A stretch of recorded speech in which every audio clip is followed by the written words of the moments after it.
Welcome to sunny Portugal, and we're warm weather training out here for about 10 days. I'm going to take you through some of the training that we do and show you how you should best structure a training program whilst you're away. First things first, we've come in the middle of May, so therefore we are right at the beginning of the training season. In fact, in Portugal we have a competition, so what you don't want to do at this particular time, if you're on a training camp at a similar time of the year, is overdo your training. You need to be very specific and quality orientated.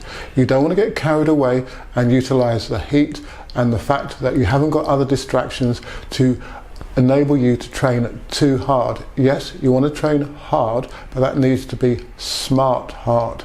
You don't want to go for too much volume. It's better to go for short, sharp sessions. Ultimately, there were 8 athletes who came on the training camp. Some joined at various points throughout the time that we were here. So I'm going to take you through a couple of our initial sessions before the competition, and then in another video I'll be looking at what we did subsequently to that competition. On day 1 of the training camp there were just 2 athletes, so we trained in the evening and very lightly. They did a general warm-up with some specific cycling drills on the grass and in the shade and at a low intensity before going into the weights room to do a couple of key exercises. The idea was to shake out the cobwebs, as it were, from the flight, and also to potentiate and ready for the training session the next day. On day 2, with more athletes present, I decided to follow up on a theme that we'd been utilising back in the UK, and that's using a downhill gradient to potentiate sprint drills and sprinting. So as you can see on screen now, we were using the gradient track at the Villarreal San Antonio facility. Now this is potentially a little bit steeper than what I'd ideally want to use. However, it was a synthetic surface, so there were benefits to be gained from that. After some downhill runs and drills, we then went onto the track to do a technical jumping session. We used medium to long length approaches, and the jumpers were aided by a very strong following wind, which we always seem to find at this particular track. In fact, it was so strong that it did affect some of the approach runs in terms of accuracy and sprint mechanics. If a wind is too strong, it can blow you across your contact and not enable you to impart sufficient force. So to be honest, I was hoping that come the competition on the Saturday, there would not be as strong a wind. Most of the group jumped particularly well, so I'm going to focus on Jay and his triple jumping arm action as he began to get the single arm swing movement that's required for the step phase. So he used it in a propulsive way and not just in a balancing way. And that's something that we've been focusing on for quite some time. So hopefully now that he's felt what to do and how to implement the movements, it's going to stick. Some of the new arrivals then went into the weights room to do a few exercises as well, similar to the others who'd been there the day before. As I've said, it's all about small bite-sized chunks of training, minimal effective dose. You don't want to overdo it. You want to make sure that you're fresh for each and every training session. On day 3, we did some more drills, leg cycling movements, and we did a lot of these on grass, again, to preserve the legs. But the real focus of the session was run-ups. And again, there were some great performances, and the wind, as usual, was behind the jumpers. And that of course does help, but with the caveats of which I've previously explained. As a coach, you need to try to control the amount of effort and intensity that the jumpers put into their workouts. You've got to sometimes tell them to stop. They may want to do extra run-ups, extra jumps, but if things are going well enough, then draw a line in the sand and move on to the next training session. Also, I will say it's very important as a coach to say the right things to your athletes, to prime them mentally to being ready to compete, to give them the confidence and the self-belief that everything is going to be okay on the day. On day 4, the session before the competition, we only did a very light warm-up, and basically I allowed the athletes to do their own thing so that they could control their loading. I of course kept an eye on them to make sure that they didn't overdo it. In certain circumstances, some of the athletes would normally have a rest day, total rest, before the competition.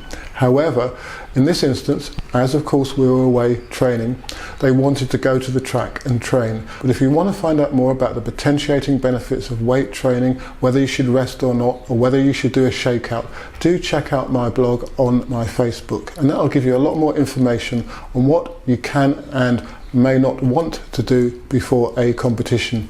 Okay, so competition day. On the Saturday, we headed to Faro for the meeting, and it was the third time that we'd actually participated in the event. We teamed up with some Norwegian athletes who we'd met at the track to head to the venue. Most of the group were competing. The event was of a high standard, and there was a 6m80 jumper in the competition, and also a couple of Norwegian women, both 6m plus jumpers, and Leagh and Bryony. Ultimately, Leagh performed well and went out to 6m29 on 2 occasions, albeit wind aided. She had a best legal jump of 6m13 in the competition. She wasn't quite setting the jump up properly and enabling her free leg drive to remain in front of her at takeoff. She was basically going into her landing position far too soon. Now that is going to lose distance. So subsequently to the competition, we started to work on her takeoff setup, again really focusing on holding the drive, and we'll see and talk more about that in the follow-up video to this one.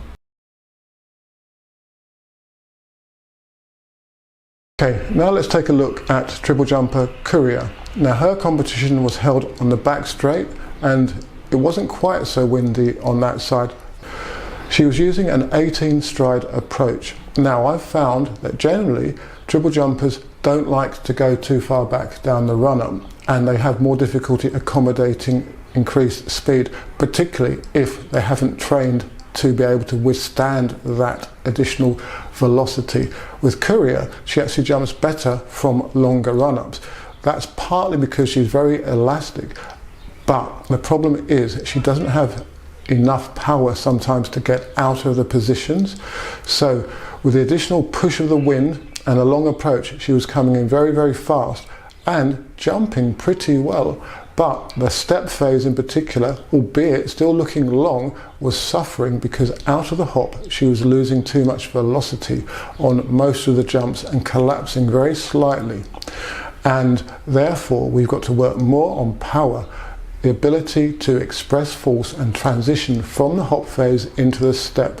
If you look closely, she kind of bows around her hips, and that's dissipating the forces and the directional energy which she requires. It needs to be a stiffer, stronger contact and held position in the step. However, she jumped 12m21 twice, and one of the 12.21s was from behind the board.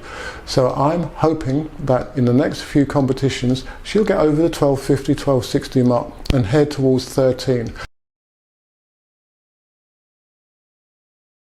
So if you're a triple jumper in a similar situation, always work to speed. You don't want to work to slowish short approaches, because you'll become the master of slow approach triple jumping. You won't jump as far ultimately off of a shorter approach as you will do off of a longer one.